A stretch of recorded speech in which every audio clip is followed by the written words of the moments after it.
வாடகை, current bill, packet பால், புள்ள குட்டி, ஸ்கூல் ஃபீஸ், நல்லெண்ணெய், மண்ணெண்ணெய், ரவை, ரேஷன், பாமாயில், பச்சரிசி, கோதுமை, பத்தலை காசு கொஞ்சம் கூட பத்தலையே. அண்டா குண்டா அடகு வச்சோம் 5-10 வச்சோம் பத்தலை ஞான பழமே ஏன் ஞான பழமே நீ செவ்வாப்பேட்டை ஏன் ஞான பழமே. இந்த பாட்டு பேட்டரை பாட்டு கேட்டிருக்கிறோம்ல எல்லாரும். என்ன சொல்லுது இது? உலகத்துல இன்னைக்கு நடந்துகிட்டு இருக்கிற ஒரே விஷயம் பணம் பணம் பணம். அந்த காசுங்கிற கடவுள் என்னைக்கு நம்ம பக்கம் கடைக்கண் பார்வையை திருப்புறாரோ அன்னைக்கு தான் மனுஷனுக்கு முன்னேற்றம்ங்கிறதே இருக்கு.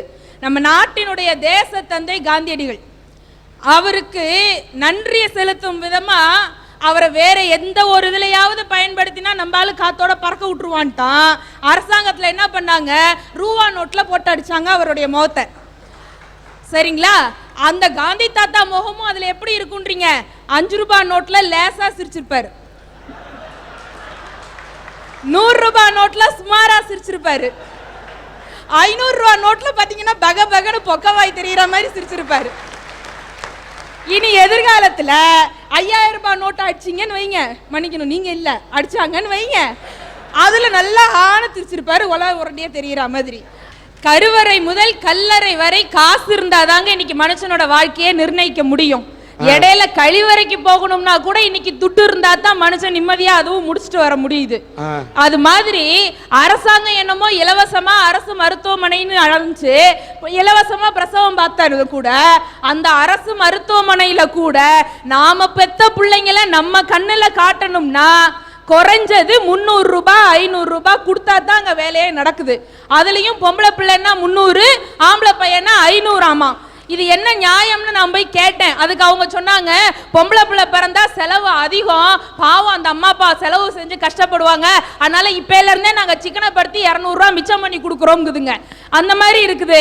அதே போல பிள்ளை வளர்ந்து போறாங்க ஐயா. வளர்ந்துட்டு இருக்கும் போது எப்படி இருக்கான் பாருங்க. வீட்டுல அம்மா ரசம் வச்சுட்டு இருப்பாங்க, அப்பதான் அவங்களுக்கு ஞாபகம் வரும் கடுகு தீந்து போச்சுன்னு. பையனை கூப்பிட்டு, டே தம்பி இந்த பக்கத்து கடையில போய் 5 ரூபாய்க்கு கடுகு வாங்கிட்டு வாடா அப்படிம்பாங்க. இவன் போமா முடியாது அப்படிம்பா. இல்லடா தம்பி 5 ரூபாய்க்கு கடுகு வாங்கிக்க, 50 பைசாக்கு உனக்கு முட்டாய் வாங்கிக்க அப்படின்னு சொல்லுவாங்க.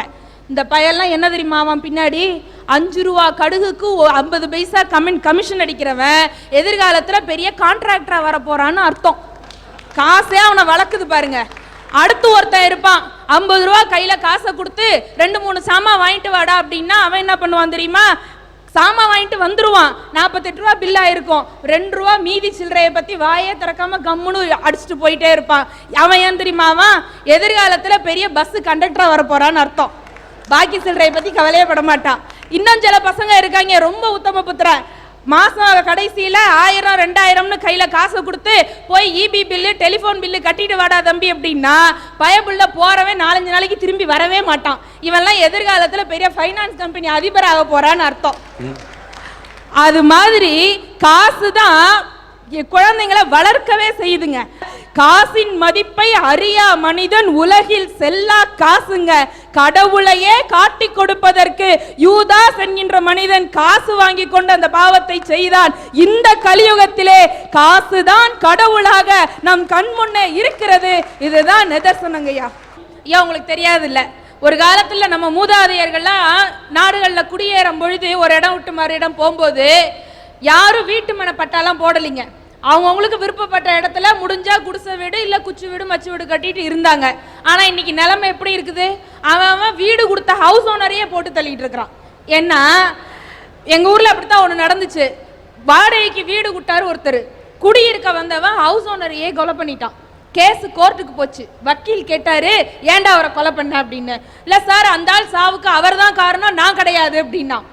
ஜட்ஜு பதறி போனாரு, இவ்வளவு சாட்சி இருக்கு எப்படா இல்லன்னு சொன்ன அப்படின்னு. அதுக்கு அந்த ஆள் சொல்றான் பாருங்க, கூண்டுக்குள்ள நின்று சிரிச்சுக்கிட்டே, அந்த ஆளு தான் தினம் 3 மாசமா வீட்டு வாசல்ல வந்து நின்று என்னைய காலி பண்ணு காலி பண்ணுன்னு கேட்டான். பாவம் பெரிய மனுஷன் கேட்கிறாரு காலி பண்ணிட்டேன் அப்படின்னா. அப்படி மனிதனாக மனிதனை வாழ வைக்கணும்னு சொன்னா அதுக்கு காசு இருந்தா தான் முடியும். காசு இருக்கிற மனுஷனுக்கு எவ்வளவு மரியாதை இருக்குன்னு நம்ம நிறைய பார்த்துக்கிட்டு இருக்கிறோம். திருப்பதிக்கு இப்ப 2 நாளைக்கு முன்னாடி பெரிய கோடீஸ்வரர் அம்பானி வந்தாரு. அம்பானி வந்த வேலையில என்ன பண்ணாரு, நம்மெல்லாம் 1.25 ரூபாய மஞ்சள் துணியில 1.5 வருஷமா முடிஞ்சு வச்சு கொண்டு போய் திருப்பதியானுக்கு போடுவோம். அவர் வந்த வேகத்துல 1.25 கோடி ரூபாய உண்டியல்ல காணிக்கையா போட்டார். சாமி காத்திருந்து தரிசனம் கொடுத்தாரு அம்பானிக்கு.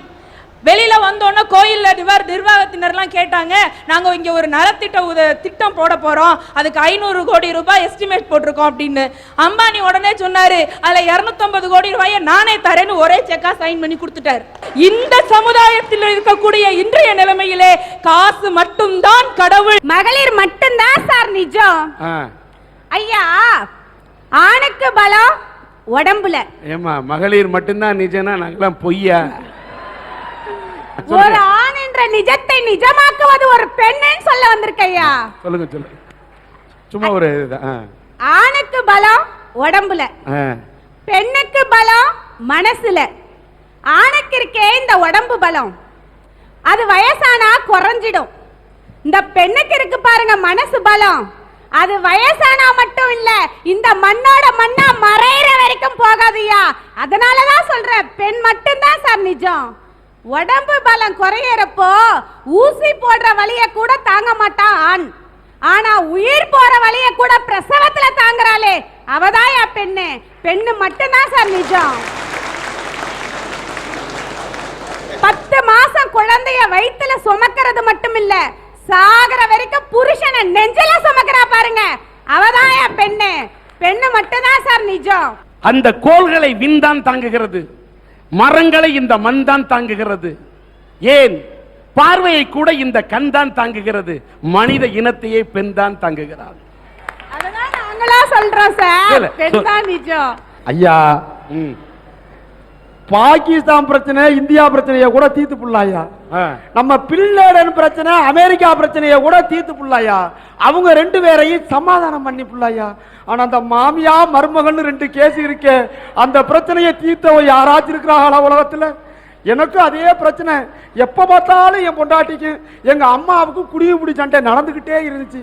என் ஃப்ரெண்டு கிட்ட சொல்லி அழுதேன், வேற என்ன பண்றது, நண்பன்ட்ட தானே சொல்லி அழுகணும். அவன் சொன்னா, ஒரு நல்ல ஜாதக பார்த்து காரனை பார்த்து ஒரு விஷயத்தை சொல்றான்னா கொண்டுகிட்டு ஓடுங்க. என் ஜாதகத்தையும் பொண்டாட்டி ஜாதகத்தையும் போய் பார்த்தான், எடுத்து பார்த்தான். 10 பொருத்தம் நல்லா தானே இருக்கு, ஒரு குறையுமே இல்லையே, வேற எதுலயோ பிரச்சனை இருக்குன்னு யோசனை பண்ணி என்ன பண்ணாரு ஜாதகக்காரரு, அம்மா வாய 2 இன்ச்சு குறை, உன் பொண்டாட்டி வாய 4 இன்ச்சு குறை, பிரச்சனை இருந்து வெறும் சொல்றாருங்க. ஐயா, இன்னும் மாமியார் மருமக பிரச்சனையை வந்து இங்க அளந்துட்டு இருக்காரு. கல்யாணத்துக்கு முன்னாடி என்னோட குவாலிஃபிகேஷன் என்ன தெரியுமா sir? BA first year incomplete. இன்னைக்கு என்னோட குவாலிஃபிகேஷன் என்ன தெரியுமா சார்? MA MPhil முடிச்சிட்டு PhD பண்ணிட்டு இருக்கேன். இதுக்கு காரணம் யார் தெரியுங்களா? என்னோட மாமியார். சொல்றேன் கேளுங்க, என்னோட வீட்டை பாத்துக்கிறதுக்கு என்னோட மாமியார் இருக்காங்க, என்னோட குழந்தைங்களை பாத்துக்கிறதுக்கு என்னோட மாமியார் இருக்கிறாங்கன்ற மனநிறைவு எனக்கு இன்னைக்கு இருக்கிறதுனால தான் வெளியுலகத்துல போய் என்னோட சாதிக்க முடியுது. சும்மா இங்கெல்லாம் ஒருத்தர் வந்து கதை அளந்துட்டு இருக்காதீங்க. இன்னைக்கு பெரும்பாலும் அந்த பிரச்சனை முடிஞ்சு போச்சு, நாங்க எப்போ ஒன்னாயிட்டோம். உங்க புலம்பல தான் அங்க சரியில்லை. நீங்க கல்யாணத்தை அப்ப என்ன படிச்சிருந்தீங்க? BA first year incomplete. இப்போ என்ன படிச்சிருக்கீங்க? MA MPhil PhD. உங்க கல்யாணத்தப்ப உங்க வீட்டுக்காரர் என்ன படிச்சிருந்தாரு? BE படிச்சிருந்தாரு. இப்போ என்ன படிச்சிருக்காரு? இப்போ எதுவும் படிக்கல. அதாங்க ஆம்பள. நம்பி வந்த பொண்டாட்டி, கட்டிக்கு வந்த பொண்டாட்டி சந்தோஷமாக இருக்கணும், நம்முடைய சகோதரிகளா நல்லா இருக்கணும், பெத்த தாய் நல்லா இருக்கணும்னு என்ன மாதிரி ஓடா உருக்கி தேஞ்சு போனவர்கள் தாங்க ஆளு. அந்த வைத்தறிச்சலை சொல்ல வந்தங்க.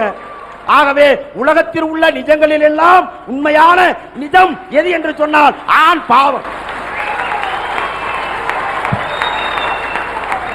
ஐயா, காற்றை கிழித்து எதிர்நீச்சல் போட்டதால் தான் விமானம் தெரிந்தது, தண்ணீரை கிழித்து எதிர்நீச்சல் போட்டதால் தான் கப்பல் தெரிந்தது, நெருப்பில் நீந்தி எதிர்நீச்சல் போட்டதால் தான் சொக்க தங்கம் கிடைத்தது. அதனாலதாயா சொல்றேன், எதிர்நீச்சல் போட்டாதாயா எல்லாமே கிடைக்கும். ஐயா, தேசிய பறவை மயில், தேசிய விலங்கு புலி, தேசிய மரம் ஆலமரம். ஆனா தேசிய வார்த்தை என்ன தெரியுமாயா? இன்னைக்கு ஐயா பசி, ஐயா பசி, அதுதாயா இன்னைக்கு தேசிய வார்த்தையா இருக்கு. ஐயா பசி அம்மா பசி ரெண்டுமே. அம்மா மறக்க கூடாதுல்ல. படைச்சது பிரம்மா, நான் சொன்னது பெத்த அம்மா, நீ நினைக்க கூடாது சும்மா. ஐயா, இந்தியாக்காரு வெளிநாட்டுக்கு போயிட்டு 5 வருஷம் கழிச்சு திரும்பி வராரு. அவரு அங்கேயும் அதே hi hello how are you, இங்க வந்தாலும் அதே hi hello how are you. எங்கேயாவது ஒரு நல்ல தமிழ் வார்த்தை, இனிமையான தமிழ் வார்த்தை காதுல விழாதான்னு பாக்குறாரு. திடீர்னு ஒரு வார்த்தை ஐயா பசி, அம்மா பசினுது, அதே தேசிய வார்த்தை கேக்குது. திரும்பி பாக்குறாரு, ரோட்டோரத்துல பிச்சைக்காரையா, தட்ல தமிழ் இன்னைக்கு சில்லறையா சிரிச்சிட்டு இருக்குங்கய்யா. ஐயா, எங்க ஊருக்காரு சதீஷ்ன்றவர் புத்துக்கு பக்கத்துல ஒரு குடிசை கட்டி வாழ்ந்துட்டு வந்தார். அவரு பள்ளிக்கு போக சொல்ல, கல்லூரிக்கு போக சொல்ல பாத்தீங்கன்னா அவர் ஆன்மீகத்துல ஈடுபாடு அதிகம், அதனால எலுமிச்சப்பழமோ வேப்பலையோ எடுத்துட்டு போவார். பாக்குறவங்க எல்லாம் கிண்டல் பண்ணாங்க, என்ன இந்த ஆள் எலுமிச்சப்பழையும் வேப்பலைத்தையும் தூக்கி நான் அலைஞ்சிட்டு இருக்கானே. ஆனா அவர் அப்பயும் மனசு கலங்கலையா, ஆன்மீகத்துல எதிர்நீச்சல் போட்டாரு. அந்த காலத்து மன்னர்கள்லாம் கற்கோயில் தான் கட்டினாரு, ஆனா இன்னைக்கு எங்க ஊர்ல ஒரு பொற்கோயில் கட்டி இருக்காரு பாருங்கய்யா.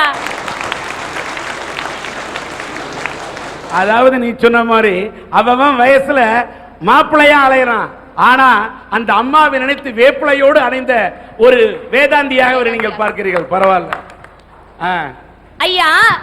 அன்னைக்கு அவர் இருந்தது புத்து, அதையெல்லாம் தொட்டு பார்க்கவே பயப்பட்டாங்கய்யா. இன்னைக்கு அவர் கட்டின பொற்கோயில் எல்லாம் தொட்டு பார்க்க ஆசைப்படுறாங்க பாருங்கய்யா. அங்க போட்டாரியா அவர் எதிர்நீச்சல். திருப்பதியை பார்த்தவங்க எல்லாம் திரும்பி பார்க்க வச்சார் பாரியா தன்னோட 29 வயசுல. அங்க போட்டாரியா அவர் எதிர்நீச்சல். அதனாலதான் சொல்றேன், இந்த நிழல்களிலே எதிர்நீச்சல் மட்டும் தாயா நிஜம். ஐயா, என்ன மாதிரி ஒரு அழகான பொண்ணு, சரி ஒத்துக்க மாட்டேன்றீங்க, விடுங்க. இல்ல நான் ஒத்துக்க மாட்டேன் என்ன சொல்லிட்டு இருக்க? அத இல்ல அவங்க எல்லாம் ஒத்துக்கறாங்கயா. அப்புறமா பின்ன பேசுங்க. என்ன மாதிரி ஒரு அழகான பொண்ணு ஒத்துக்கறீங்க தானே? ஒரு வீட்ல இருக்காங்கன்னு வச்சுக்கோங்க, எதிர்க்க இருக்க 4 வயலுங்க. அந்த பொண்ணை மடக்காங்க என்னென்னலாம் எதிர்நீச்சல் போடுறாங்க பாருங்கயா. பல்லே வளர்க்க மாட்டான், அன்னைக்குதான் பல்ல வளர்க்கும். அந்த பொண்ணு பார்க்க குளிக்கவே மாட்டான், அன்னைக்குதான் குளிச்சுட்டு வருவான். ஆண்ட எழுத்தே தெரியாதியா, ஆக்ஸ்போர்ட் ஆங்கில புத்தகம் வச்சு மெத்த மேல அப்படியே ஒரு ரவுண்ட் வரும் அந்த பொண்ணு பாக்குற மாதிரி. அப்பவாது லைப்ரரி பக்கம் போறானேன்னு பாராட்டுமா. ஐயா, ரங்கநாதன்றவர் கிராமத்துல இருந்து பட்டணத்துக்கு போறாரு. தாமோ ஒரு பாடலாசிரியர் ஆயிடலாமேன்ற கனவோட பட்டணத்துக்கு போய் நண்பர்கள் வீட்டுல தங்கி சான்ஸ் கேட்டு அலையறாரு. 2 வருஷமா சான்ஸே கிடைக்கல. திரும்பி வராரு அவரோட, ஆனா இருந்தாலும் அவரோட மனசுல ஒரு ஏக்கம் இருக்கு, நம்மளும் ஒரு பாடலாசிரியர் ஆகணுமேனு. திரும்பி வந்து நிக்கிறாரு பஸ் ஸ்டாண்டாண்ட. கண்ணதாசன் ஐயாவோட பாடல் வரிகளை கேட்கிறாரு. தானும் இந்த சமூகத்துல எதிர்நீச்சல் போட்டு பாடலாசிரியர் ஆயிடுவேன்னு சொல்லிட்டு திரும்பி போறாரு. போயிட்டு எம்ஜிஆர் சாரை சந்திக்கிற வாய்ப்பு கிடைக்க சொல்றாரு, ஐயா நான் பாடலாசிரியரா ஆகணும்ன்ற ஒரு கனவு இருக்கு, எனக்கு உங்க படத்துல ஏதாவது ஒரு பாடல் எழுத வாய்ப்பு கொடுங்கன்றாரு. கண்ணதாசன் ஐயாவுக்கும் எம்ஜிஆர் சாருக்கும் அன்னைக்கு அப்ப சில கருத்து வேறுபாடுகள் இருந்தது. யாரை இவர் குருவா நினைச்சாரோ, யார் பாடலை கேட்டு இவர் பாடலாசிரியர் ஆகணும்னு நினைச்சாரோ, அவர் எழுத முடியாத படத்துக்கு உண்டான பாடலை இவர் எழுதினாரியா. அந்த படத்துல இவர் எழுதின எல்லா பாட்டும் இட்டாச்சு. அந்த ரங்கநாதன் யார் தெரியுமாயா? இன்னைக்கு வாழும் தலைமை கவிஞர்களுக்கெல்லாம் தலைவரா இருக்காரே வாலி, அவர்தாயா அன்றைய ரங்கநாதன். அவர் வாழ்வுல எதிர்நீச்சல் போட்டாருங்கய்யா. ஐயா, ஈரோடு பக்கத்துல இருக்க மாமரத்துப்பாளையம்ன்ற கிராமத்துல ஒரு பெண் இருந்தாங்க. அந்த பெண் மசாலா போடுற கம்பெனி ஆரம்பிச்சாங்க. அது குடிசை தொழிலா செஞ்சாங்க. உங்களுக்கே தெரியும் மசாலால என்ன வரும்னு. அந்த ஒரு பெண் ஆரம்பிச்சு எதிர்நீச்சல் போட்டாங்க. ஒருத்தர் 10 பேர் ஆனாங்க, 10 பேர் 50 பேர் ஆனாங்க, 50 பேர் இன்னைக்கு 500 பேரா நிக்கிறாங்கயா. அதனாலதான் அவங்களோட கம்பெனி இன்னைக்கு ஆலமரம் மாதிரி விருட்சமாய் நிக்குது. அதுல அவங்க இன்னைக்கு பல லட்சத்துக்கு அதிபதியா இருக்காங்க, பல விருதுகளை பெற்றிருக்காங்க. காரணம் அவங்க போட்ட எதிர்நீச்சல். அந்த பெண்மணி யார் தெரியுமாயா? இந்த ஊனமுற்றவர்களுக்கு எதிர்நீச்சல் போட சக்தியை தந்தாங்களே திருமதி சாந்தி துரைசாமி அவர்களையா. அவங்கெல்லாம் இன்னைக்கு சமுதாயத்துல வெற்றி பெற்றிருக்காங்கன்னா காரணம் அவங்க போட்ட எதிர்நீச்சல் தான்யா. சபாஷ்.